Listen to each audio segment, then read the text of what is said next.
7:03. Retomemos algo que no hemos abandonado en nuestra agenda, algo tan importante para los venezolanos como el diálogo. Ahora mi primer invitado de la semana, lo anuncio, es Julio Cellini Ramos, abogado consultor político, profesor de Derecho Internacional, Análisis Político, Relaciones Públicas, Políticas y Diplomáticas, IBLP Alumnus, director de Locke Political and Social Consultancy. Bueno, Julio, siempre es un gusto tenerte acá y sabemos que hay una delegación de la representación de la oposición en la llamada mesa de diálogo que en este momento está presente en Europa. ¿Cómo calificas tú el estatus o las condiciones actuales del diálogo hasta donde podamos saberlo? Mira, Eduardo, en primer lugar, agradecido por la invitación. Siempre es un gusto estar contigo. Había estado hace un mes por aquí con María Isabel. Y ahora qué placer estar contigo y feliz semana para todos los que nos oyen. Bueno, el planteamiento, la pregunta que haces, Eduardo, es muy importante porque desafortunadamente nosotros, para ubicarnos en contexto, en los últimos años hemos tenido una situación en la cual el diálogo ha sido estigmatizado, ha sido de alguna forma criticado por todos los actores políticos, tanto de la oposición como del gobierno. De la oposición, quien se sentaba con el gobierno hace unos años, era un vendido, de todo, cualquier calificativo, un traicionero, etcétera. Y desde el gobierno, quien lo hacía también, pues también estaba traicionando los ideales de la revolución, etcétera, porque estaba básicamente entregándose a los intereses del imperialismo y quién sabe cuánta cosa, ¿no? Y cuántos epítetos podían decirse. Entonces venimos de unos años en los cuales el diálogo ha sido estigmatizado. La negociación y el diálogo entre actores políticos, que es lo más normal en el desenvolvimiento de la actividad política en cualquier país del mundo, en nuestro país, pues eso era básicamente una herejía. Y creo que eso nos ha conducido a la gran dificultad que se ha venido presentando en los últimos años y en los últimos meses, con las mesas de negociación que se han instalado por lo menos desde el 2016 para acá, donde básicamente los resultados han sido nulos de las mesas de negociación, porque pareciera que la cultura del diálogo y de la negociación, pero también las variables externas a los procesos de diálogo y de negociación, han incidido y han hecho que implosione y que no se logren los resultados que se esperan. Entonces, ubicados en ese contexto, pues naturalmente en este proceso de negociación, que pareciera ser el más serio, que pareciera ser el que de alguna forma ha tenido bases más sólidas que los anteriores, seguimos viendo que cada vez que hay un avance, inmediatamente se vuelve a estancar, inmediatamente se retrocede. Los actores políticos de un lado y del otro no reconocen lo que fue acordado, o pues dan su visión o su análisis manipulado de lo que fue acordado, y desafortunadamente eso es lo que se está presentando. El diálogo en este momento está en un proceso de estancamiento. Se costó muchísimo, Eduardo, para que se lograra firmar el acuerdo denominado acuerdo social, donde se pretendía y donde pues se acordó disponer de una serie de recursos que se encuentran congelados en el extranjero, para la atención de los temas sociales más urgentes: electricidad, salud y pues disposición de agua.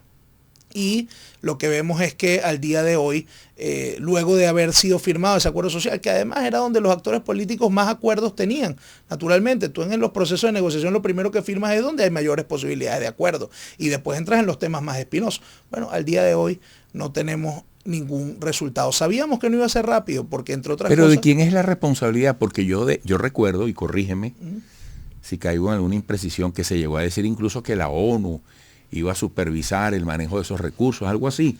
Es decir, ¿dónde se ha producido el frenazo para que se concrete lo que evidentemente fue un acuerdo conveniente para los venezolanos?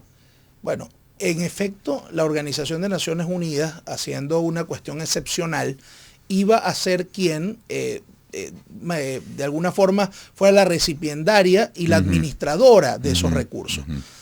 Por supuesto que lograr eso requiere una serie de pasos previos desde el punto de vista logístico, financiero, etcétera, normativo, para que esta cuestión, que es algo, repito, excepcional, pueda producirse. Y por supuesto hay tiempos para la ejecución de todas estas cosas. Tiempos que no son tan rápidos, naturalmente, y en consecuencia Eso fue lo que se firmó, todos los actores políticos estaban conscientes de eso y por parte del gobierno, hay que decirlo, ha habido una manipulación con respecto a lo que allí se firmó y el gobierno sabía perfectamente que esos recursos no iban a ir directamente a sus cuentas, a sus arcas, para la disposición de los mismos. Precisamente eso fue la definición de todo ese mecanismo, fue lo que hizo que se tardara tanto tiempo en acordar y en poder firmar en consecuencia el acuerdo social. El hecho pues de que la oposición se negaba y algunos actores internacionales a que el dinero fuera recibido en las cuentas del gobierno y que el gobierno lo administrara a sus anchas.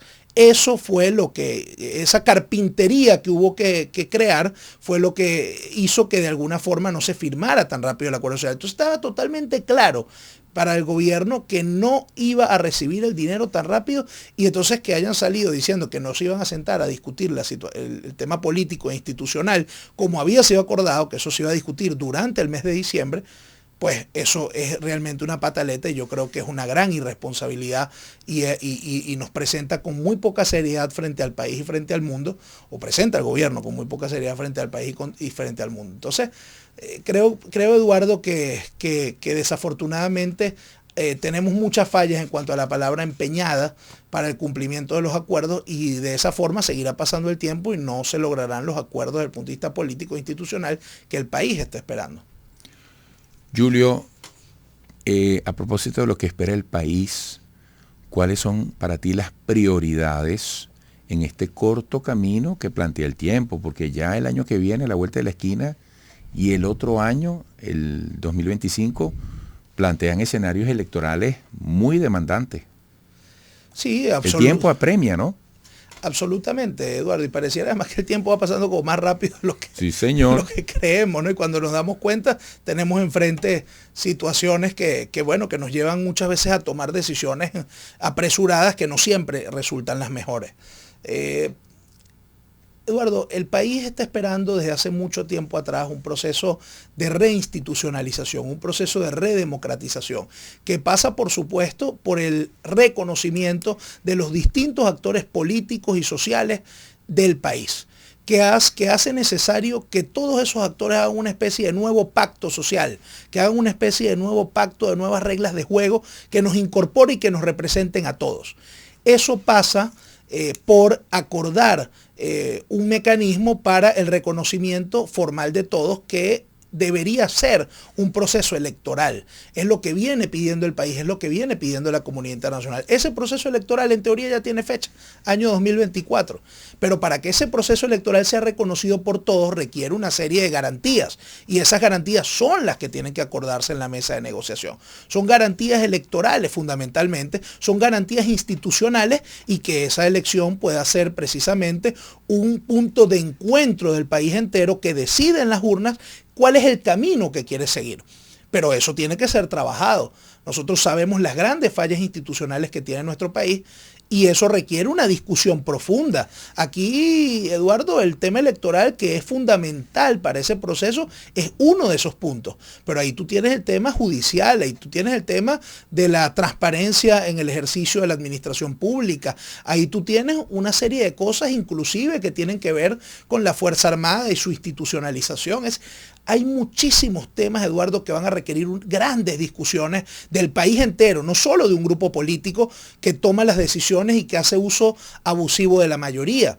Ese es el reto que tenemos por delante y por supuesto que ahí la gran responsabilidad la tiene el gobierno, que es el gran conductor del proceso político, porque bueno, son quienes dirigen el Estado y quienes dirigen la administración pública, pero también requiere de seriedad y de compromiso de todos los actores, de la oposición, pero también de los actores sociales, del empresariado, de las organizaciones sociales y de todo, y de la academia y de todos los que hacen parte del país. Pero hace falta, Eduardo, para esto una gran generación de confianza entre todos. Si algo ha faltado y si algo ha obstaculizado la negociación y el diálogo en Venezuela ha sido la confianza, la falta de confianza entre los actores políticos y sociales en el país.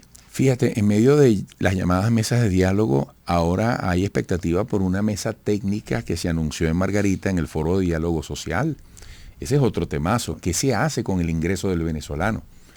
Yo escuchaba esta mañana a alguien en la radio que decía, bueno, pero ¿cómo es eso que una comisión técnica hasta abril para definir el método que definirá el posible salario mínimo.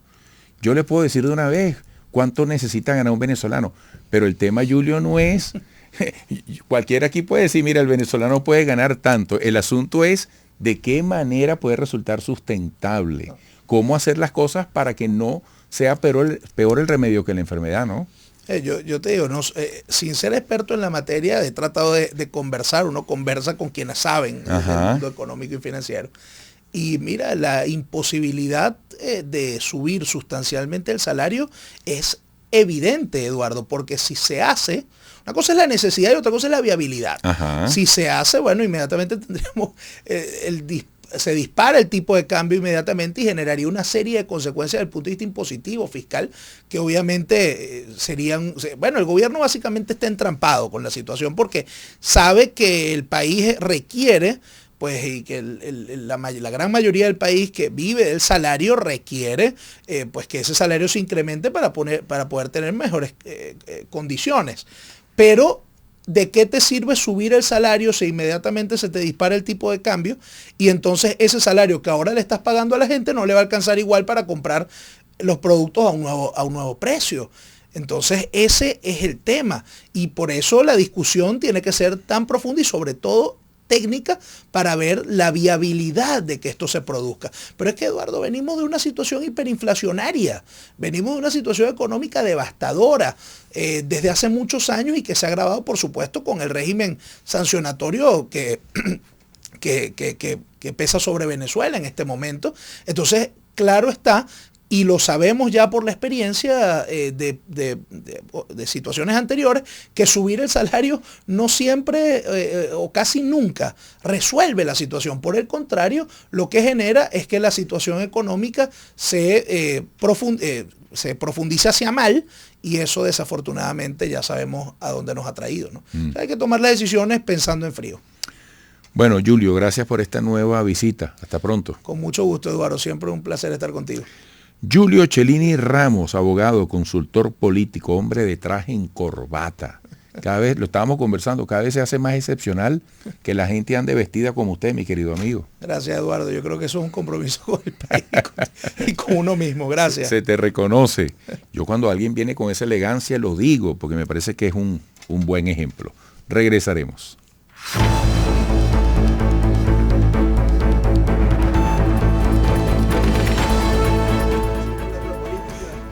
Amigos,